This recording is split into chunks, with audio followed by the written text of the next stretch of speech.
भारत में ही पाए जाते हैं, दुनिया के किसी मुल्क में नहीं है।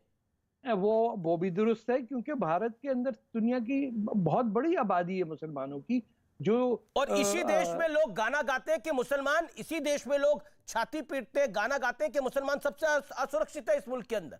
नहीं नहीं, देखिए, सिवाय भारत या इजराइल के मुसलमान को तो कहीं वोट देने का हक नहीं है कहीं। ये मगरिब के अंदर मुल्कों में हम दे सकते हैं, कनाडा या अमेरिका में हमें वोट देने का भी हक है और कोई हम पे प्रेशर नहीं है। बाकी कहाँ, क्या पाकिस्तान में दिया जाएगा?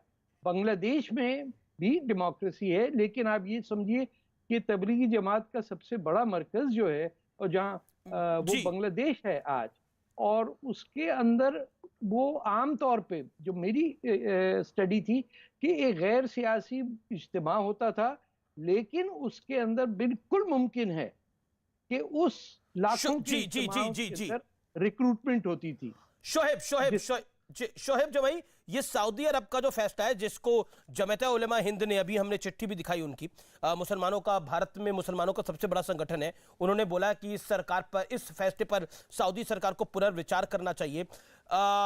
और लेकिन सऊदी अरब कह रहा है कि तबलीगी जमात के लोगों से दूरी बनाने का उन्होंने आदेश दिया है। वो कहते हैं this is entry gate to terrorism. आप तो कहते हैं भारत में रोहिंग्या को भी बसा दो, रोहिंग्या को भी उनका मुल्क वापस नहीं ले रहा। नरेटिव तो पूरा एक इस्लामिक देश ने डिफ्यूज कर दिया। जी नहीं, मैं बड़ा हैरान हूं आज कि जिस सऊदी अरब जैसे इस्लामी मुल्क, जिसको आप कहते थे कि बड़ा क्रूर है भाई, महिलाओं पे जुल्म करता है, शरीयत के चलाता है, वहाँ पे डेमोक्रेसी नहीं है, राजा अपनी मनमानी करता है, आज सऊदी अरब आपके लिए हीरो हो गया और भारत के रहने वाले उलमा इकराम आपके लिए कट्टरपंथी हो गए। वो जमीयत उलमा हिंद, जिनका इतिहास रहा है भारत के आज़ादी के आंदोलन में, वो कट्टरपंथी हो गए और सऊदी अरब आपके लिए हीरो हो गया। मैं समझ नहीं पा रहा हूँ। मुझे एक बात बताइए, जिस तबलीग जमात का काम भारत से शुरुआत हुई और रिफॉर्म एक मूवमेंट के तौर पर हुई, 100 साल हो गए इस काम को, और सरकार की नाक के अंडर दिल्ली पुलिस की निगरानी में ये हमेशा रहा है और कई एजेंसियों ने इसकी जांच की, कभी ऐसी बात नहीं। इवन कि मुझे लगता है तो कुछ बोल नहीं रहा इसके ऊपर ना। मैं सऊदी अरब को हीरो बोल रहा हूं ना तबलीग को मैं जीरो बोल रहा हूं। मैं तो खबर को बता रहा हूं कि तबलीगी जमात को, तबलीग को सऊदी अरब ने बैन कर दिया है। आप कहते हैं यहां रोहिंग्या को भी बसा लो। कुल मिलाकर जो नैरेटिव आप चलाते थे कि भारत के अंदर मुसलमान सबसे असुरक्षित है, दुनिया का सबसे बड़ा इस्लामिक देश, उसके बारे में आप क्या कहेंगे? वो तबलीग से असुरक्षित है। पॉइंट ये है, अंडरस्टैंड द पॉइंट भाई। You are learned man. मैं समझ रहा हूं। देखिए, अगर कभी भी कंपैरिजन आप सऊदी अरबिया और भारत का करेंगे तो यकीनन भारत का मुल्क, जो मेरे लिए सबसे अजीज और अहम है, मेरी मादरे वतन है, वो सबसे आगे होगा। सऊदी अरब हमारे लिए विदेशी मुल्क है। मैं तो भारतीय हूं ना।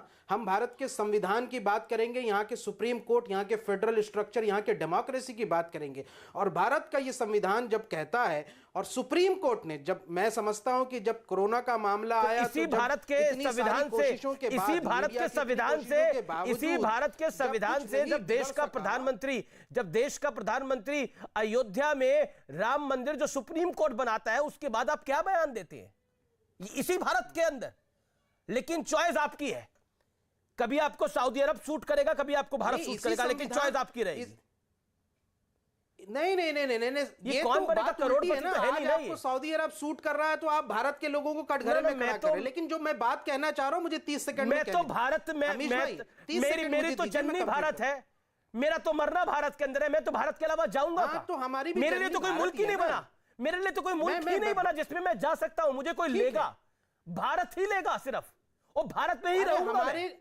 हमारी भी पैदाइश भारत की है और इंशाल्लाह मौत भी भारत में होगी, इसी मिट्टी में दफन होंगे। आज मतलब आपको भी पता लग रहा है कि भारत में कितनी आजादी है।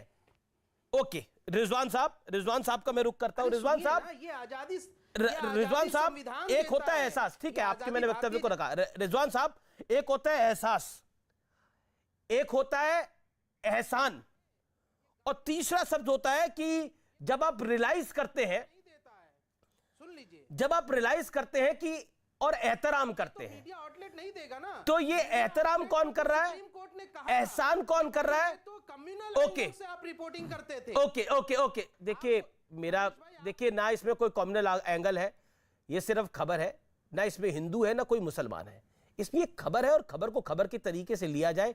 अब आप, यही प्रॉब्लम होती है आपके साथ जनाब की, आप ना बिल्कुल बेइंतहा एक तरह से परेशान हो जाते हैं जब आपके साथ लॉजिक पे बात होती है। लेट्स टॉक अबाउट लॉजिक ना। अमीश देवगन अब कम्युनल रिपोर्टिंग कर रहे हैं, इसमें क्या कम्युनल है जी? सऊदी अरब ने बैन करा, इस्लामिक संगठन को बैन करा, अमीश देवगन कम्युनल हो गया, कमाल की बात है ये तो। बोलिए रिजवान साहब, जो सवाल पूछा मैंने। आमिश भाई थैंक यू। जय हिंद, वंदे मातरम, अस्सलाम वालेकुम। ये बहुत इंटरेस्टिंग सब्जेक्ट है और बाय चांस, वैसे तो मैं एक अज्ञानी इंसान हूँ, जाहिल हूँ, पर मेरा पढ़ा हुआ है। बड़ी इंटरेस्टिंग बात बताऊं आपको, ये जो हिंदुस्तान के मौलानाओं को इससे इतनी परेशानी हो रही है, इसका आपको राजी नहीं पता। आप पिछले 2 साल की खबर आपसे मिस हो गई अमीश भाई। 2 साल पहले मोहम्मद बिन सलमान ने कह दिया था कि मदरसों को एंड पूरी दुनिया में जो ये बड़े बड़े मरकज़ और मस्जिदें और मदरसे चलाए जा रहे हैं, जो ब्लैक रेवोल्यूशन के बाद 50 साल से जो सऊदी अरेबिया की ज़कात और भीख पर चल रहे थे, ये लोग हज करने नहीं जाते थे, वहाँ पर ज़कात लेने जाते थे। कोई भी हिंदुस्तान का बड़ा मरकज़, मस्जिद, मुसाफिर खाना ऐसा नहीं हो सकता जहाँ सऊदी अरेबिया की ज़कात ना लगी हो। हुआ ये कि 2 साल पहले मोहम्मद बिन सलमान ने वो सारी ज़कात बंद कर दी। अब मौलाना लगे फड़फड़ाने, लेकिन ये बात बोल नहीं सकते कि हमें ज़कात नहीं मिल रही, इस मारे हम फड़फड़ा रहे हैं। अब इनको ये तबलीग के वक्त पर मौका मिल गया उस वाली खुंदक को निकालने का जो ज़कात बंद होने के वजह से इनके दिलों में है। ये हिंदुस्तान के, पाकिस्तान के, बांग्लादेश के मौलानाओं की मोहम्मद बिन सलमान से इस मारे दुश्मनी है, उसने ज़कात रोक ली है इनकी। पहली बात। दूसरी बात, अभी हमारे जमाई भाई ने कहा भाई हमें अरेबिया से क्या मतलब, हमें सऊदी से क्या मतलब। बहुत बहुत मुबारक हो कि आज हमारे जमाई भाई ने बात मान ली जो मैं और तारिक फतेह इन्हें पिछले 10 साल से समझा रहे हैं। यार, जब हम तुम्हारे शजरे की बात करते हैं, तुम शजरा ले जाके मक्का से जोड़ देते हो, शजरा ले जाके मदीने से जोड़ देते हो, कहते हो कि हम ऊंट पे बैठ के हिंदुस्तान आए थे, और आज कह रहे हो कि हमारा अरेबिया से मतलब क्या। हम क्या जाने भाई। वाह, अपने आप को आज तक आधा हिंदुस्तानी मानते हो, आधा अरबी मानते हो, और आज कह रहे हो कि हमारा अरब से मतलब